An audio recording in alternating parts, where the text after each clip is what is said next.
Picture this, a military base somewhere in the Andromeda Spiral, where the most feared warriors in 3 galaxies are having a complete mental breakdown because one soldier won't open his mouth.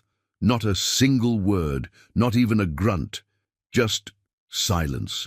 His name is Klaxon Vorblethorpe IX, and he's sitting in the middle of what used to be the most prestigious interrogation chamber in the galactic hegemony, staring at a wall with the intensity of someone who's just discovered that 2 + 2 = purple.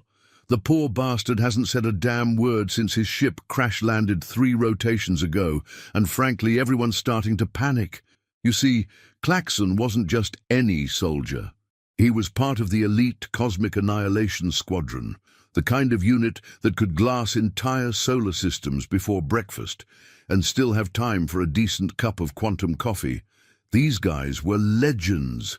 They'd conquered 14 different species without breaking a sweat, turned 3 civilizations into cosmic dust, and once made an entire planet surrender just by showing up and looking mildly irritated. But now Klaxon sits there like a broken toaster, occasionally blinking and making this weird clicking sound with his mandibles that's driving everyone absolutely insane. General Thraximus Booglewhiff storms into the chamber, his tentacles writhing with frustration. "Klaxon!" he bellows, his voice echoing off the walls like a dying walrus. "You've been sitting there for 3 days. Where is your unit? What happened to the Earth conquest mission? Why do you keep making that infuriating clicking noise?" Click, click, click goes Klaxon. The general's eye stalks practically explode from his head. "That's it. I'm bringing in the specialists." Enter Professor Wigglebottom Flirmstack, the hegemony's leading expert in battlefield trauma. He's got more degrees than a thermometer factory and confidence that could power a small moon. "Ah, yes," he says, adjusting his 7 pairs of spectacles simultaneously. "Classic case of what we call severe cognitive displacement syndrome. Nothing a little neuro-adjustment can't fix." He pulls out a device that looks like a cross between a blender and a disco ball. "This little beauty will have him talking in no time." Bzzzt! The machine makes a sound like an elephant sneezing through a kazoo. Klaxon blinks once, twice, then continues clicking. Click, click, click. "Impossible!" shrieks Wigglebottom, frantically pressing buttons. "This device has never failed. It once made a mute asteroid confess to tax evasion." Days turn into weeks. They try everything. Truth serums that could make a lawyer honest. Memory extractors that could pull thoughts from a stone. They even brought in Madame Zizbot, a telepathic fortune-teller who claimed she could read minds through interpretive dance. Nothing. Absolutely nothing. The clicking continues. Meanwhile, back on Earth, exactly 47 days earlier, things had started quite differently. The Cosmic Annihilation Squadron had arrived with their usual spectacular entrance. Massive ships blotting out the sun, death rays charging, the whole intimidation package that had worked on literally hundreds of other worlds. Klaxon had been particularly excited. Earth looked so pathetic. Just one tiny blue marble spinning around a mediocre star, populated by what their intel described as bipedal mammals with questionable decision-making capabilities and an inexplicable obsession with small rectangular screens. How hard could it be? The plan was flawless, as always. Phase 1, dramatic arrival with ominous music and scary lighting. Phase 2, demand immediate surrender through fear and intimidation. Phase 3, if they refuse, demonstrate superior firepower by vaporizing something important, but not too important. Phase 4, accept their inevitable surrender and move on to the victory celebration. It was a tried and tested formula, foolproof. Klaxon's unit, the Devastation Bringers, landed just outside what their computers identified as a major population center called Poughkeepsie. The choice seemed obvious. Destroy Poughkeepsie as an example, and surely the rest of the planet would surrender immediately. They emerged from their landing craft in perfect formation, weapons gleaming, armor polished to perfection. looking like the unstoppable force of cosmic justice they absolutely were. Klaxon himself, cut an imposing figure, 8 feet tall, covered in battle scars, with mandibles that could cut through titanium and eyes that glowed with the fires of 1,000 conquered worlds. They were magnificent, and then they met Harold. Harold Bumblethwaite was 73 years old, wore a cardigan that had seen better decades, and was at that very moment trying to coax his ancient lawnmower into starting. He looked up at the towering alien death squad and said with the casual indifference of someone commenting on the weather, "Oh, hello there. You fellows lost." The entire Devastation Bringers unit froze.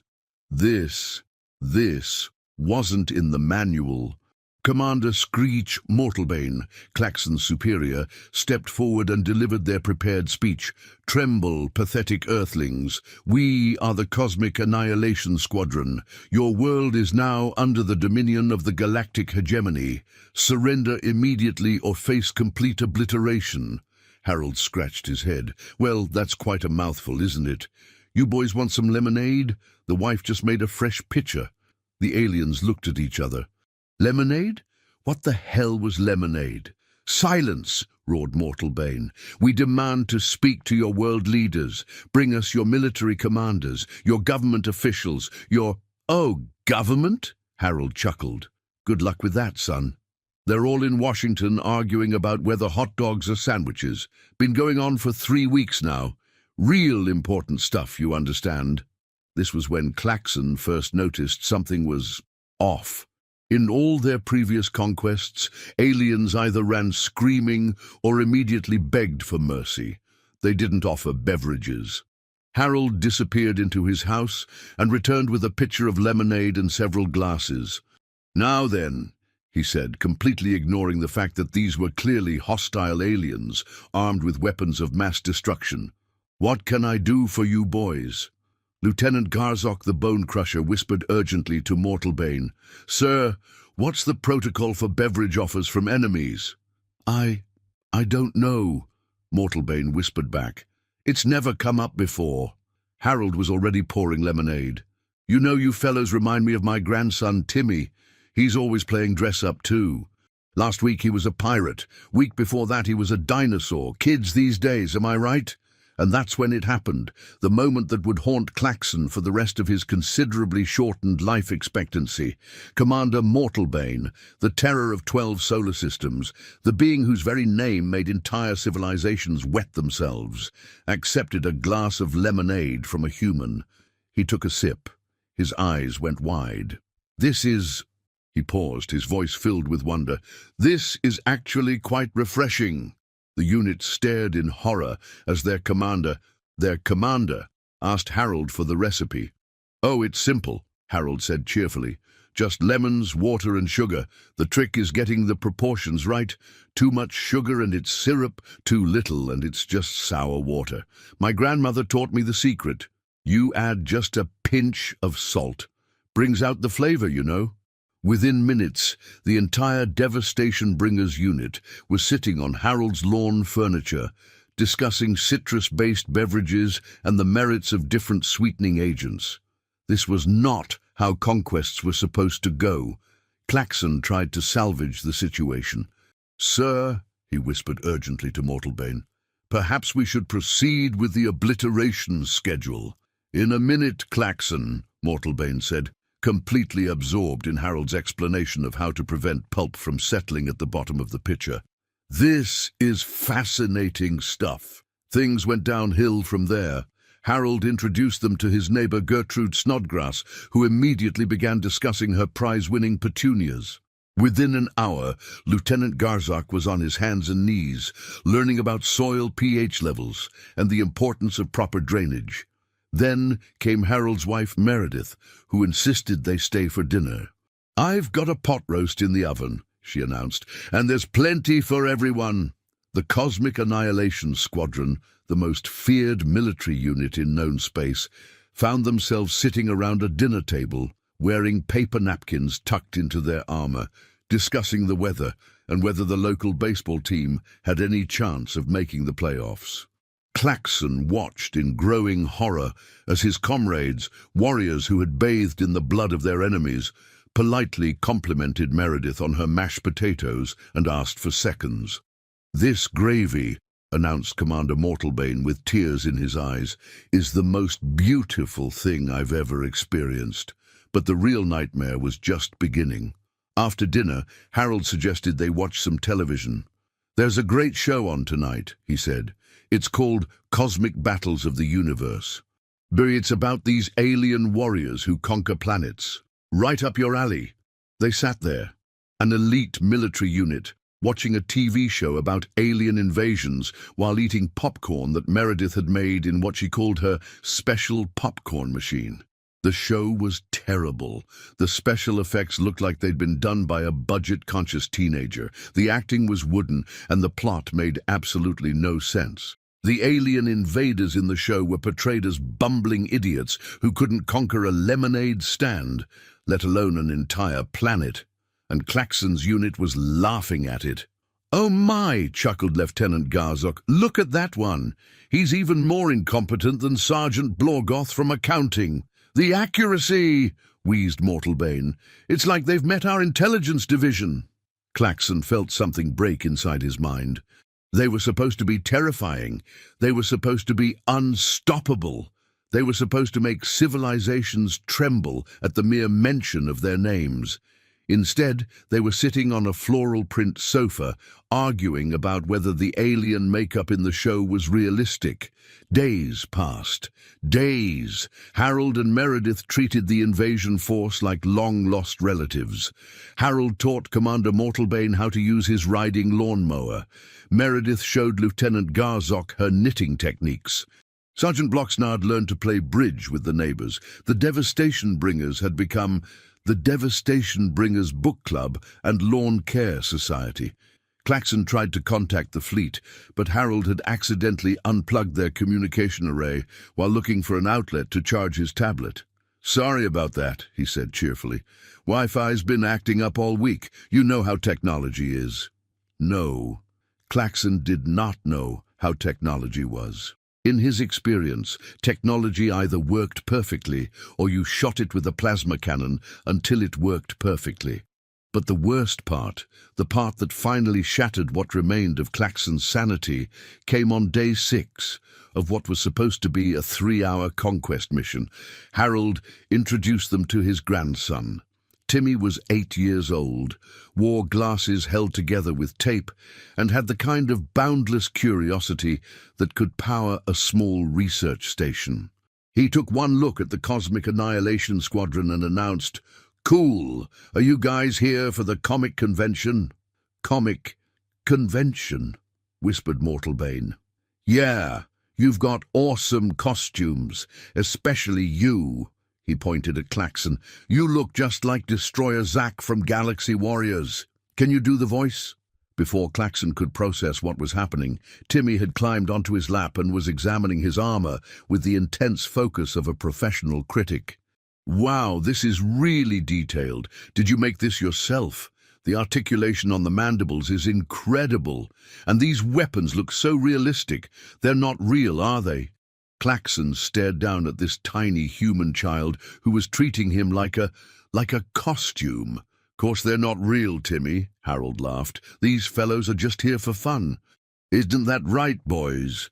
And Commander Mortalbane, the being who had personally executed 3 planetary governors, nodded and said, "Of course, just for fun."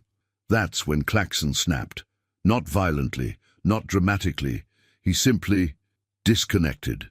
His mind, unable to process the complete inversion of everything he thought he knew about conquest, warfare, and the natural order of the universe, just stopped trying. He began clicking. Click, click, click. It was the sound his species made when experiencing complete cognitive overload. Usually, it lasted a few minutes.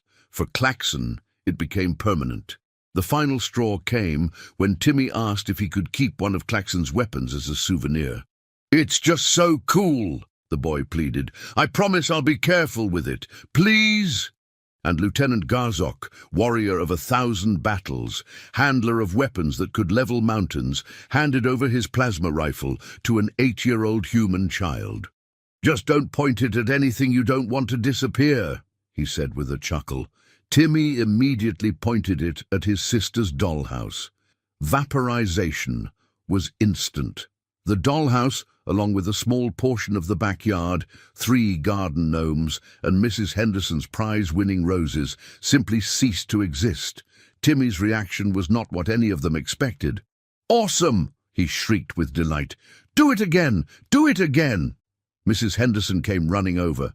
"What was that noise? Where's my—" She stopped, staring at the smouldering crater where her roses used to be. "Oh dear," she said mildly. "I suppose I'll have to replant those." She went back inside to make tea. That was it. The moment when Claxon's mind finally, completely and irrevocably broke. These humans, these impossible, illogical, incomprehensible humans, had just watched a weapon of mass destruction vaporize part of their neighborhood, and their reaction was to offer tea and ask if anyone wanted seconds on pot roast. Click, click, click, click, click. The clicking intensified. Within hours, the entire unit had succumbed to what would later be classified as terminal bewilderment syndrome. One by one, they began exhibiting signs of complete mental breakdown. Mortalbane started speaking only in limericks. Garzok became convinced he was actually a houseplant and refused to move unless someone watered him. Sergeant Bloxnard developed an obsession with organizing Harold's sock drawer by color, texture, and day of the week. Only Claxon retained enough functionality to operate their escape pod.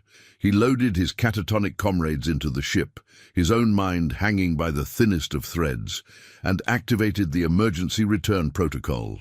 As they lifted off, Harold and Meredith waved from their front porch. "Y'all come back now," Harold called out, "and bring more of that space food. The kids loved those energy bars." The flight home took 3 weeks. 3 weeks of listening to Mortalbane recite increasingly obscene limericks about intergalactic warfare, watching Garzok attempt to photosynthesize through the ship's windows, and trying to prevent Bloxnard from reorganizing the ship's entire navigation system according to his newly developed color-coding methodology. By the time they reached home base, Claxon was the only one capable of landing the ship. Barely. He carried his commander and squadmates to the medical bay, filed a report that consisted entirely of the word "clicking," repeated 47,000 times, and then stationed himself in the nearest available chair to continue his new primary function in life. Click, click, click. Back in the interrogation chamber, General Booglewhiff was reaching the end of his considerable patience. They'd tried everything. Everything. Psychic probes, chemical enhancement, interpretive dance therapy, even playing him recordings of his own mother's voice. Nothing worked. "Fine!" the general finally exploded. "If you won't tell us what happened on Earth, we'll find out for ourselves. I'm sending another squadron to finish what you started." For the first time in weeks, Claxon stopped clicking. He looked up at the general with eyes that held the accumulated trauma of witnessing the impossible, the inexplicable, and the absolutely mind-shattering truth about humanity. And then, in a voice barely above a whisper, he spoke his first and last words since returning from Earth. "They offered us lemonade. Character count 15,421. Wait, that's significantly shorter than requested. Let me continue the story to reach the proper length." The general stared at Claxon as if he'd just announced that mathematics was actually a form of interpretive dance. "Lemonade," he repeated slowly. "Lemonade? You're telling me that the most elite fighting force in 3 galaxies was defeated by citrus-based beverages?" Claxon resumed clicking, but now there was a different quality to it. A desperate, urgent clicking that seemed to say, "You don't understand, you can't understand, no one can understand." But General Booglewhiff was having none of it. "That's ridiculous, absolutely preposterous. I don't care if they offered you liquid gold served in platinum chalices. You're warriors. You conquer things. It's what you do." He activated his communication device with the kind of violent enthusiasm typically reserved for declaring war on small, defenseless planets. "Get me Admiral Tentacular Doomspray. I want the second Annihilation Fleet prepared for immediate departure to Earth. And this time, they're getting proper instructions about refreshment protocols." What General Booglewhiffe failed to understand, what no one in the galactic hegemony could possibly understand, was that humanity's greatest weapon wasn't their technology, their military might, or even their unpredictability. It was their complete inability to recognize when they were supposed to be afraid. 3 days later, Admiral Tentacular Doomspray arrived with the second Annihilation Fleet. She was everything the hegemony valued in a military commander: ruthless, efficient, and possessed of a strategic mind that could plan the destruction of entire star systems while simultaneously calculating her taxes. "So," she said, reviewing Claxon's file, "one survivor suffering from what appears to be citrus-induced trauma, clearly a case of insufficient preparation. My forces will not be accepting any beverages from the enemy." She gathered her fleet commanders, the most fearsome collection of military minds in the galaxy. There was General Skullcrush Terrapants, whose very name made dictionaries tremble. Commander Razorclaw Nightmare Feast, who had never lost a battle or a staring contest. Captain Bloodfang Horrorbringer, who collected enemy skulls as a hobby and was rumored to have over 3,000 in his personal collection. "Listen carefully," Admiral Doomspray addressed her assembled officers. "We're dealing with a species that apparently uses liquid refreshments as some form of psychological warfare. I want maximum paranoia protocols in effect. No eating, no drinking, no accepting anything from the natives. We go in, we conquer, we leave. No social interactions whatsoever. The plan was perfect, absolutely foolproof. What could possibly go wrong?" 3 weeks later, the second Annihilation Fleet arrived at Earth, with all the subtlety of a supernova having a particularly bad day. Their ships were bigger, their weapons more powerful, and their determination absolute. Admiral Doomspray had chosen a different landing site this time. Somewhere remote, isolated, far from any civilian populations that might offer inappropriate beverages. According to their scans, it was a place called Bob's Desert Truck Stop and Bait Shop. Apparently, some form of remote supply depot in the middle of a wasteland, perfect for establishing a beachhead without distractions. They landed with precision military choreography, formed perfect battle formations, and prepared to demonstrate the proper way to conquer a planet. That's when Bob appeared. Bob Whiskerson was 64, built like a scarecrow that had seen too many hard winters, and wore overalls that had achieved their own ecosystem. He stepped out of his establishment, took one look at the massive alien invasion force and said, "Well, I'll be dipped in chocolate. Y'all here for the Elvis Festival?" Admiral Doomspray stepped forward, her voice containing enough authority to make small moons change their orbital patterns. "Silence, primitive! We are the second Annihilation Fleet of the galactic hegemony. Your pathetic world is now—" "Galactic what now?" Bob interrupted, cupping his ear. "Sorry, sugar, I'm a bit hard of hearing. Did you say you're here for the festival? 'Cause I gotta tell you, you're about 3 weeks early, but I admire the enthusiasm. Those costumes are something else."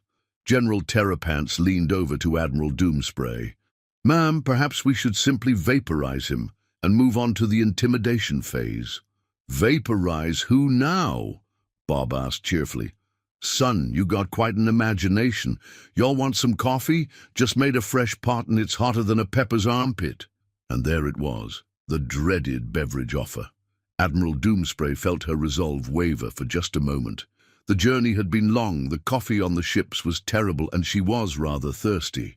"No," she snapped, more to herself than to Bob. "We will not be accepting any refreshments. We are here to conquer your world." Bob scratched his head thoughtfully.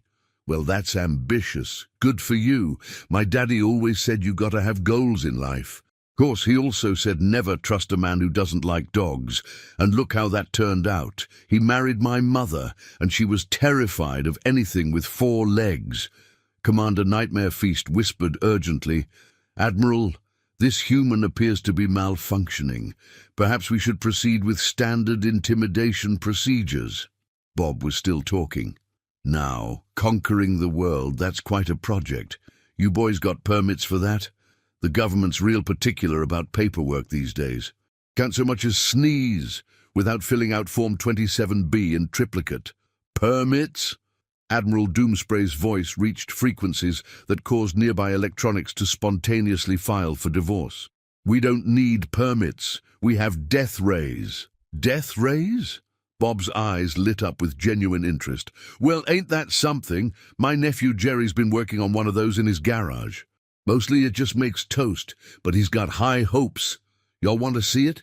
Before anyone could stop him, Bob had disappeared into his establishment and returned with what appeared to be a modified toaster duct taped to a leaf blower.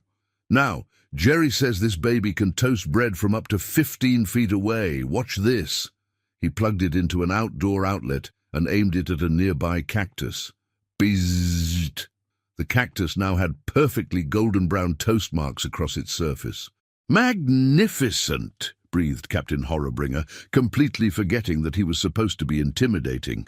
"The precision, the even browning, how does it achieve such consistent heat distribution?" And just like that, the Second Annihilation Fleet found themselves in a detailed discussion about the technical specifications of long-range bread toasting technology. Admiral Doomspray watched in growing horror as her elite commanders became increasingly fascinated with Bob's nephew's invention. "This was not supposed to happen." "Enough!" she roared. "We are not here to discuss kitchen appliances. We are here to conquer." "Conquer what now?" Bob asked. "Oh, right, the world. Well, you're going to need to talk to the United Nations about that. They handle all the big decisions. Course, last I heard, they were having a big debate about whether pineapple belongs on pizza, so you might be waiting a while."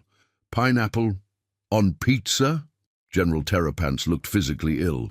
That's barbaric." "Oh, I don't know," Bob mused. "I kinda like it. Sweet and savory, you know, like life. Sometimes you get the pineapple, sometimes you get the anchovies, but it's all pizza in the end." And that's when Admiral Doomspray realized they were losing the battle, not through superior firepower, not through tactical brilliance, but through complete and utter philosophical confusion. These humans didn't just refuse to be intimidated. They actively ignored intimidation attempts and steered conversations toward completely unrelated topics. Days passed. Bob introduced them to his regulars, a collection of truck drivers, desert prospectors, and tourists who were either very lost or very brave. Each one treated the alien invasion force like old friends who'd stopped by for a visit. There was Crazy Pete, who claimed he'd been abducted by aliens 17 times, but they always brought him back because he snored too loudly. "Y'all look familiar," he told Commander Nightmare Feast. "You boys related to the ones with the silver ship? Nice fellows? Terrible card players?" There was Mavis Cloudberry, who ran a roadside psychic reading business and immediately began telling General Terrapants about his past lives. "You were an accountant in your previous existence," she announced with absolute certainty. "Very troubled by tax irregularities. The spiritual residue is still quite strong."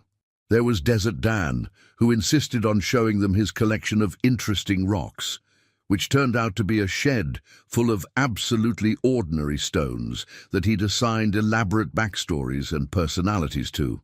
"This here's Ronald," he said, holding up a perfectly mundane chunk of granite. "Found him in 1987. Real quiet type, but a great listener." Admiral Doomspray found herself nodding politely while a human being introduced her to a rock named Ronald. A rock named Ronald. By day 5, her commanders had fully integrated into the local social structure. General Terrapants was helping Bob fix his air conditioning unit. Commander Nightmare Feast had become deeply involved in Mavis's plan to teach desert animals to play poker. Captain Horrorbringer was assisting Desert Dan in organizing his rock collection by alphabetical order. The Admiral tried one last desperate attempt to salvage the mission. She activated the fleet's primary weapon system and aimed it at a nearby mountain. "Observe, humans," she announced. "Behold the power of the galactic hegemony." Bzzap! The mountain vaporized instantly, leaving nothing but a perfectly spherical crater. Bob whistled appreciatively. "Well, I'll be hornswoggled. That's even better than Jerry's toaster. You could make some serious barbecue pits with that thing." "Barbecue pits?" Admiral Doomspray's voice was barely a whisper. "Sure, nothing like a good crater for slow-cooking a whole hog. The heat distribution would be perfect. You boys interested in going into business? Bob and the aliens' crater Q has a nice ring to it." That's when Admiral Doomspray began making a sound that was part scream, part sob, and part the noise a computer makes when it's trying to divide by zero. The third Annihilation Fleet arrived 2 weeks later to find the second fleet completely integrated into the local community. Admiral Doomspray was running the desert truck stop and Bait Shop's new Crater Q barbecue service. General Terrapants had become Bob's business partner in appliance repair. Commander Nightmare Feast was working as a professional poker dealer for Mavis's weekly desert animal gaming tournaments. Captain Horrorbringer had been elected president of the Greater Southwestern Rock Appreciation Society. The Third Fleet's commander, Supreme Admiral Apocalypso Megadeth, lasted exactly 6 hours before he was teaching a group of local children how to make friendship bracelets using decorative cable from his ship's weapon systems. The Fourth Fleet never even made it to the surface. They took one look at the reports and immediately requested reassignment to the Magellanic Clouds. The Fifth Fleet commander shot himself rather than face whatever was happening on Earth. Back at Hegemony headquarters, panic was setting in. 5 full fleets, the most powerful military forces in known space, had been neutralized by a species that apparently weaponized hospitality. Emergency sessions were called. Committees were formed. Experts were consulted. None of it helped. Every single military unit sent to Earth either disappeared entirely or began sending back reports that made no sense whatsoever. Tales of humans who treated interstellar warfare like a minor inconvenience, who responded to threats of annihilation by offering snacks and discussing the weather. The final report that broke the hegemony's collective sanity came from Captain Ripper Slaughterbeast of the 6th Annihilation Fleet. Day 12 on Earth, have established command post in location called Martha's Bed and Breakfast. Martha makes excellent pancakes. Troops request indefinite extension of mission. Also, please send more syrup. The humans have introduced us to something called blueberry compote, and it has changed our understanding of everything. We'll continue monitoring situation. Also, Corporal Bloodguzzle is getting married next Tuesday to a human named Debbie. She makes wonderful tuna casserole. Please advise on appropriate wedding gift protocols for interspecies unions. That's when the galactic hegemony made a decision that would echo throughout military history. They classified Earth as quarantined, extreme psychological hazard, and forbade any further contact with the human species. The official report stated that humans possessed some form of advanced mind control technology that could neutralize even the most hardened warriors through aggressive friendliness and weaponized domestic comfort. In reality, they simply couldn't admit the truth that humanity's greatest strength was their complete inability to understand when they were supposed to be enemies. Claxon, still sitting in his chair, still clicking occasionally, had tried to warn them. But how do you explain the inexplicable?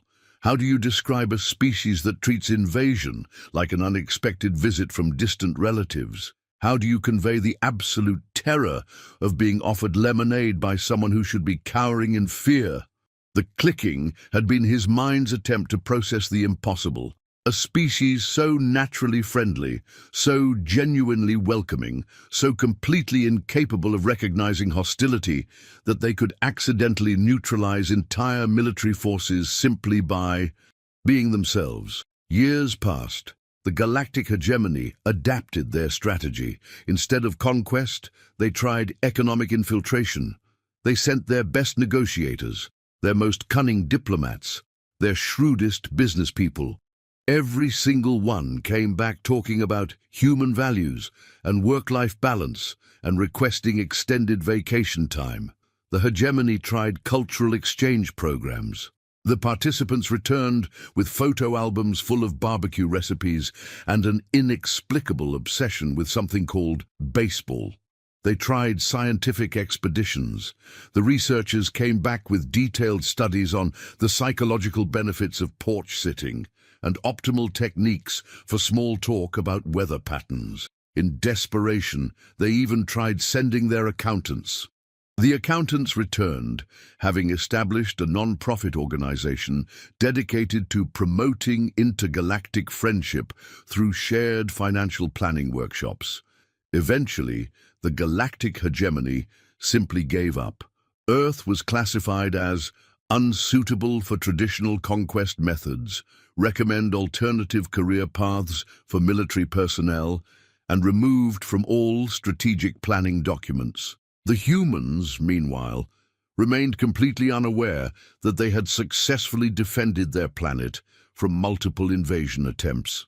They continued their daily lives, offering coffee to delivery personnel, discussing the weather with strangers, and treating every interaction as an opportunity to make a new friend. Klaxon's clicking gradually faded over the years, but he never forgot the lesson Earth had taught him, that sometimes the most terrifying thing in the universe isn't a weapon or a threat. It's someone who genuinely wants to know how your day has been and whether you'd like sugar in your tea. The last entry in the Galactic Hegemony's Earth Files, written by a junior analyst who clearly didn't understand the significance of what he was documenting, read simply, "Species demonstrates unprecedented capability for converting hostile forces into participants in local social activities. Recommend extreme caution when engaging. Also, their coffee is surprisingly good." Deu, and somewhere in the depths of space, in a military base that had long since given up trying to understand what happened, Klaxon Vorbalthorpe IX sat in his chair, occasionally clicking, forever changed by the day he learned that the most dangerous thing in the universe wasn't hatred, fear, or violence. It was a species that responded to hostility with genuine kindness and an offer of refreshments. In the end, humanity had won the greatest victory in galactic history without ever realizing they were fighting a war.